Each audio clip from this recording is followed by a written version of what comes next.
Shalom Bapak Ibu, Saudara-saudari, adik-adik yang sangat dikasihi oleh Tuhan Yesus. Nas yang akan kita renungkan kali ini adalah dari Yosua 24 ayat 14 sampai 28. Adapun tema yang akan kita renungkan dari Nas ini adalah keluarga Kristus beribadah kepada Tuhan. Kita akan memulai renungan kita ini dengan membaca secara seksama nas kita kali ini.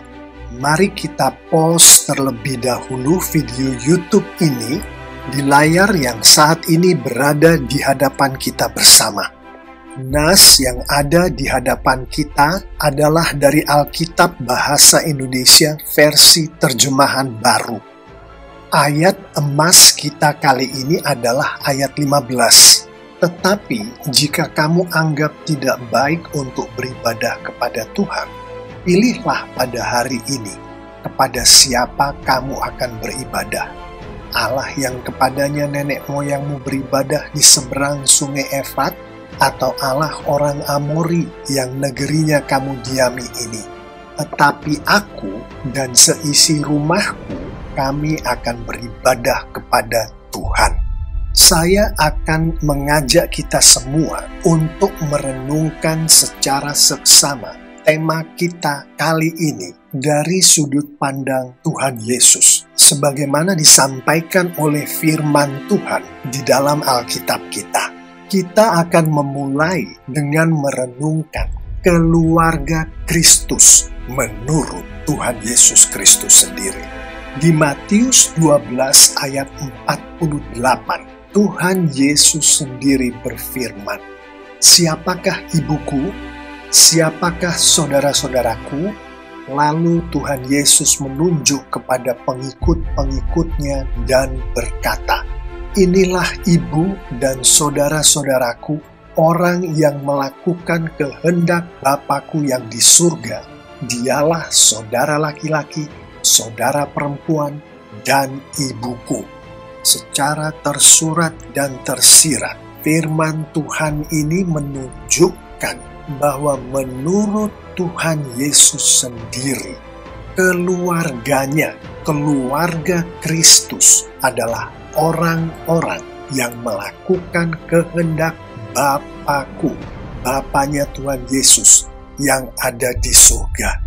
Dari konteks Alkitab, anak kalimat orang yang melakukan kehendak dari Bapanya Yesus di surga ini adalah orang-orang yang percaya kepada Yesus. Orang-orang yang percaya bahwa Yesus adalah Tuhan dan Juru Selamat, yang adalah orang-orang yang memiliki Roh Kudus Tuhan di dalam diri mereka. Dengan demikian, keluarga Kristus di sini adalah mereka yang memiliki Roh Kudus Tuhan di dalam diri mereka masing-masing, dan mereka itu melakukan kehendak Bapa di surga, kehendak Tuhan Allah Bapa di surga, sebagaimana yang difirmankan oleh Bapa di surga di dalam firman Tuhan yang ada di Alkitab. Saya mengimani orang-orang ini termasuk kita semua yang saat ini mendengarkan suara saya, yang adalah pengikut-pengikut Tuhan Yesus yang sudah lahir baru.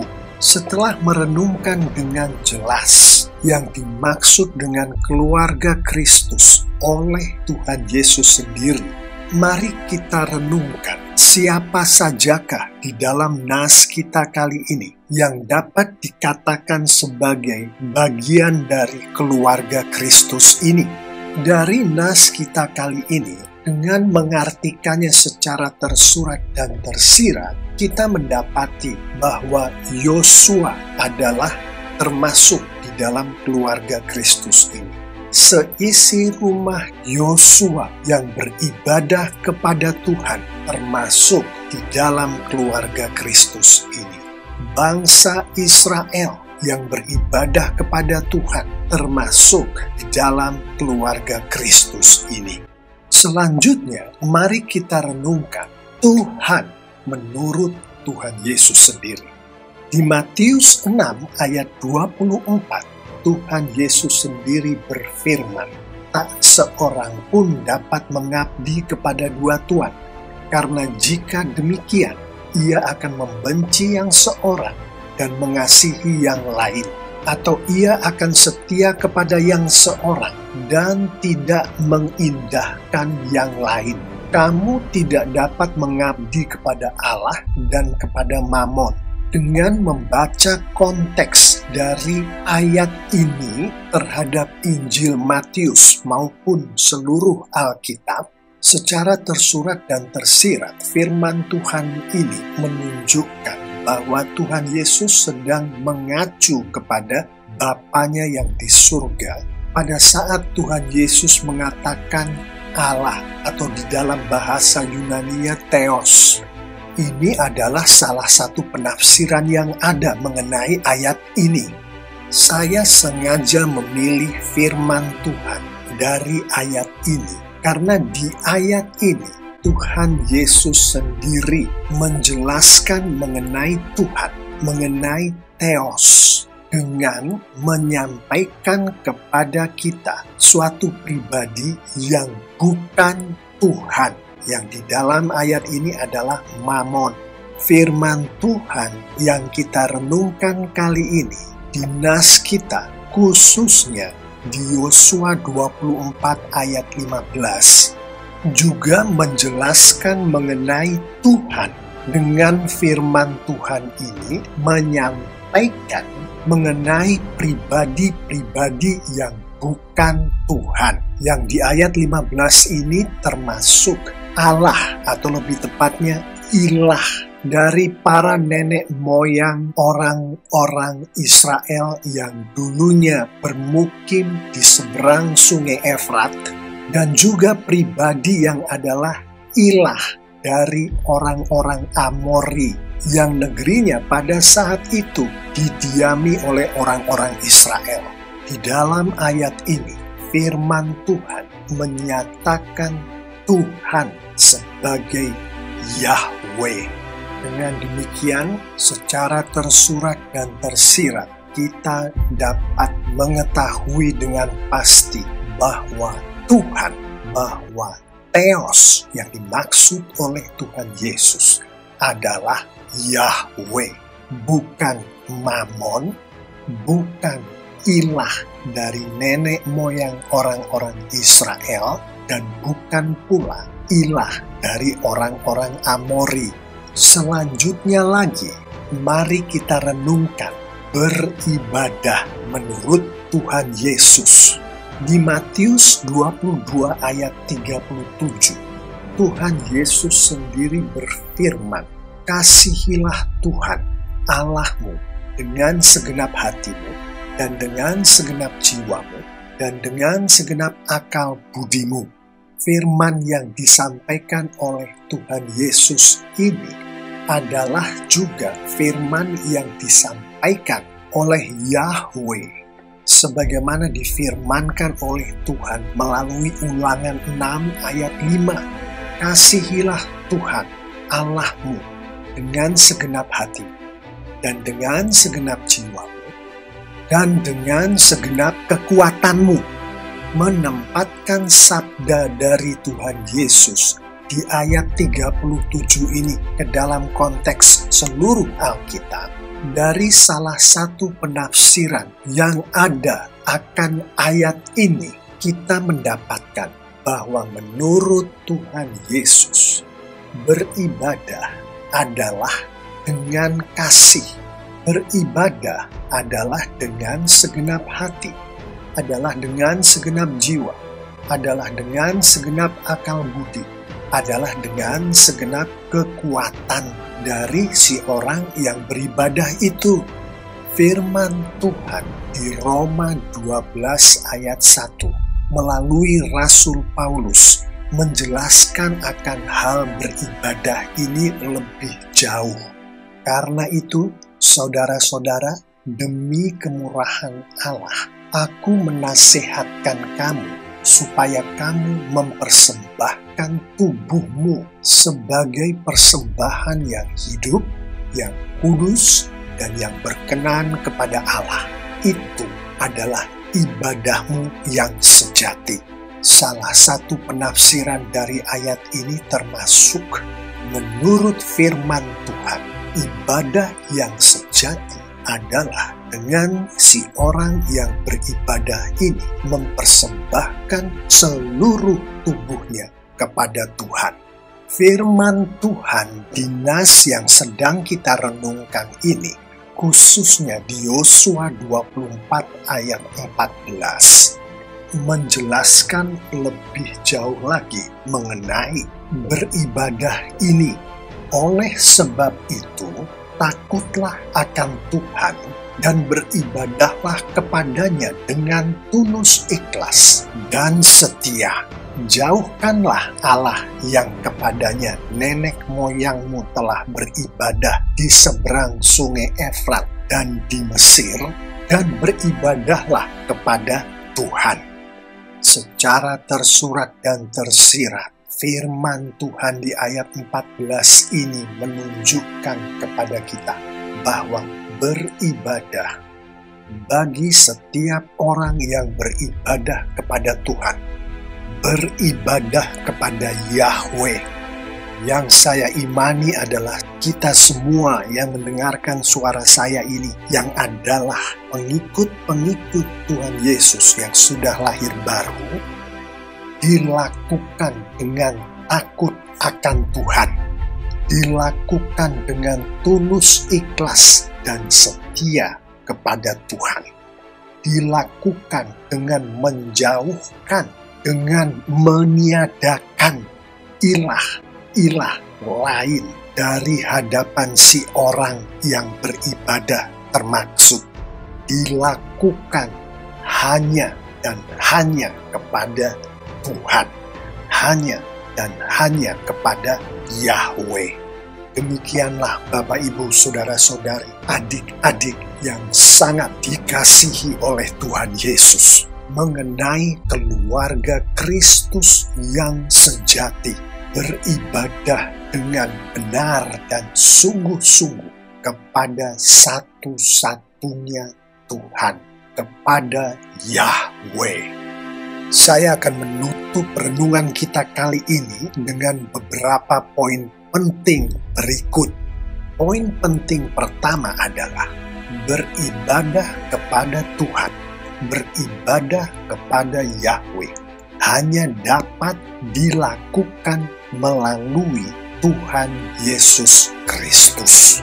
Tuhan Yesus sendirilah yang menyampaikan hal ini pada saat Tuhan Yesus berfirman melalui Yohanes 14 ayat 6. Akulah jalan dan kebenaran dan hidup. Tidak ada seorang pun yang datang kepada Bapa kalau tidak melalui aku. Secara tersurat dan tersirat, sabda dari Tuhan Yesus ini dengan jelas menyatakan kepada kita semua bahwa tidak ada seorang pun yang dapat beribadah kepada Tuhan, kepada Yahweh, kalau tidak melalui Tuhan Yesus Kristus.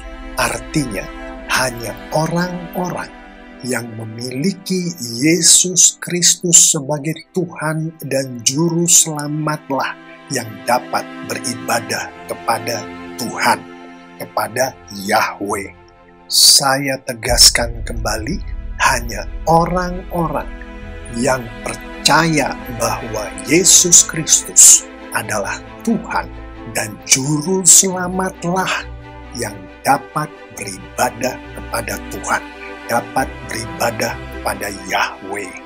Poin kedua untuk menutup bagian penutupan ini adalah Tuhan menghukum mereka-mereka yang tidak beribadah dengan benar kepada satu-satunya Tuhan, kepada Yahweh.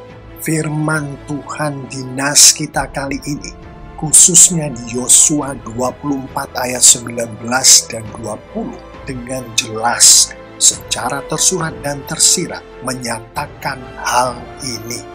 Tetapi Yosua berkata kepada bangsa itu, "Tidakkah kamu sanggup beribadah kepada Tuhan? Sebab dialah Allah yang kudus, dialah Allah yang cemburu. Ia tidak akan mengampuni kesalahan dan dosamu.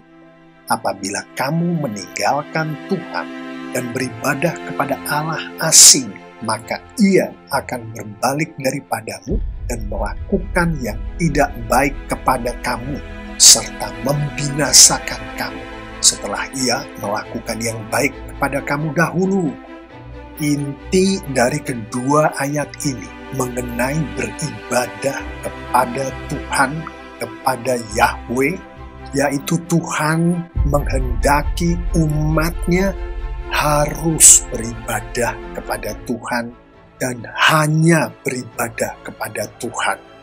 Artinya, bagi umat Tuhan, bagi setiap kita, pengikut-pengikut Yesus yang sudah lahir baru, jika kita tidak beribadah kepada Tuhan setiap hari di dalam kehidupan kita, dan jika kita tidak hanya beribadah kepada Tuhan, kepada Yahweh, contohnya di dalam kehidupan kita ada ilah-ilah lain seperti uang, seperti bahkan diri kita sendiri, maka hukuman dari Tuhan atas umatnya, atas kita yang seperti ini adalah termasuk Tuhan tidak akan mengampuni kesalahan dan dosa dari umatnya yang beribadah seperti ini, dan Tuhan akan membinasakan umatnya yang beribadah seperti ini, yaitu beribadah dengan tidak sesuai dengan firman Tuhan, tidak sesuai dengan kehendak Tuhan. Mari sekarang kita akhiri renungan kita kali ini dengan beberapa penerapan berikut. Kelompok penerapan pertama, untuk kita hidupi setiap hari, akan kita renungkan dengan kita merenungkan pertanyaan berikut. Siapakah atau apakah ilah-ilah lain di dalam kehidupan kita, di dalam kehidupan Anda? Jika di dalam kehidupan kita, di dalam kehidupan Anda, ada ilah-ilah lain selain Tuhan, selain Yahweh yang kita sembah dan kita ibadahi melalui Tuhan Yesus Kristus, maka jauhkanlah, buanglah ilah-ilah lain itu dari kehidupan kita, dari kehidupan Anda. Jika Anda sungguh-sungguh merindukan ibadah yang sejati kepada Tuhan, singkirkanlah jimat-jimat yang ada pada kita, yang ada pada Anda, entah dari manapun jimat itu berasal, bahkan yang dari kakek nenek atau orang tua kita sendiri. Singkirkan jimat-jimat itu dari kehidupan kita, singkirkan jimat-jimat itu dari kehidupan Anda. Buanglah pemikiran-pemikiran, filsafat-filsafat, primbon-primbon, mantera-mantera dari otak Anda. Dan penerapan yang paling sulit dalam konteks ini adalah singkirkanlah, tekanlah keegoan kita, keegoan Anda. Karena bagi Tuhan, menurut konteks Alkitab, Tuhan melihat umatnya yang menyimpan atau mempergunakan jimat-jimat, yang memiliki pikiran-pikiran, filsafat-filsafat, pernyataan-pernyataan yang bukan dari firman Tuhan, dari Alkitab. Dan Tuhan melihat umatnya yang mementingkan keegoannya di atas Tuhan sebagai orang yang menduakan Tuhan. kelompok penerapan berikut yang adalah penerapan terakhir dari renungan kita kali ini untuk kita hidupi setiap hari adalah melalui kita merenungkan bersama pertanyaan berikut. Apakah Yesus Kristus adalah satu-satunya Tuhan di dalam kehidupan kita, di dalam kehidupan Anda? Jika Anda belum sungguh-sungguh percaya bahwa Yesus Kristus adalah Tuhan dan satu-satunya Juru Selamat bagi Anda, maka berdoalah, memohon kepada Roh Kudus Tuhan agar Roh Kudus Tuhan memberkatkan kepada Anda Yesus Kristus sebagai Tuhan dan Juru Selamat Anda.